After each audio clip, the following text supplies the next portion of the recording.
Breaking news చూస్తున్నాం. జగిత్యాల జిల్లా రాయకల్లో 5గురు అనుమానితుల్ని పోలీసులు అదుపులోకి తీసుకున్నారు. వారంతా పాకిస్తాన్కు చెందిన వారుగా అనుమానిస్తున్నారు. అయితే అనుమానితులు మాత్రం తాము ఆఫ్ఘనిస్తాన్కు చెందిన వారమని చెప్తున్నారు. వారు అక్కడికి ఎందుకు వచ్చారు ఏంటి అన్న దానిపై పోలీసులు ఆరా తీస్తున్నారు.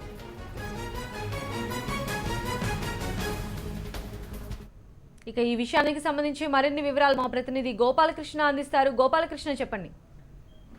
సంధ్య జగిత్యాల జిల్లాలోని రాయకల్ మండలం అల్లీపూర్ గ్రామంలో 5గురు అనుమానితులు పోలీసులు అదుపులోకి తీసుకున్నారు. అయితే వీరంతా కూడా ఆఫ్ఘనిస్తాన్ చెందిన వారుగా అని చెప్పి అనుమానితులు చెప్తున్నారు. అయితే పోలీసులు మాత్రం వీరి పాస్పోర్ట్ తో పాటు వీసా అవన్నీ కూడా ఉన్నాయా లేదా అనేటువంటి కూడా పర్యవేక్షిస్తున్నారు. జిల్లా ఎస్పీతో పాటు డిఐజీ కూడా ఇప్పుడే పోలీస్ స్టేషన్ కూడా చేరుకున్న పరిస్థితి. అయితే 5గురిట్లో కూడా 3 వేరే దేశానికి అంటే ఆఫ్ఘనిస్తాన్ గానీ లేదంటే పాకిస్తాన్ దేశానికి చెందిన వాళ్ళు కానీ పోలీసులు అనుమానిస్తున్నారు. మరో 2 మాత్రం భారతదేశంలోని యూపీ రాష్ట్రానికి చెందిన వారుగా పోలీసులు గుర్తించారు. అయితే వీరు నెలకు దాదాపు 10 రోజుల పాటు ఇక్కడికి వస్తూ ఉంటాం, వ్యాపార నిమిత్తం ఇక్కడికి వస్తే మందులు అవి అమ్ముకుంటామని చెప్పి వీళ్ళందరూ కూడా చెప్తున్న పరిస్థితి.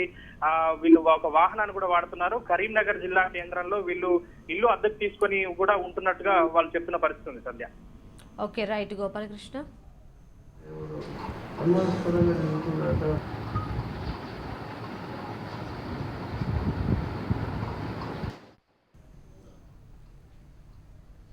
ఢిల్లీలో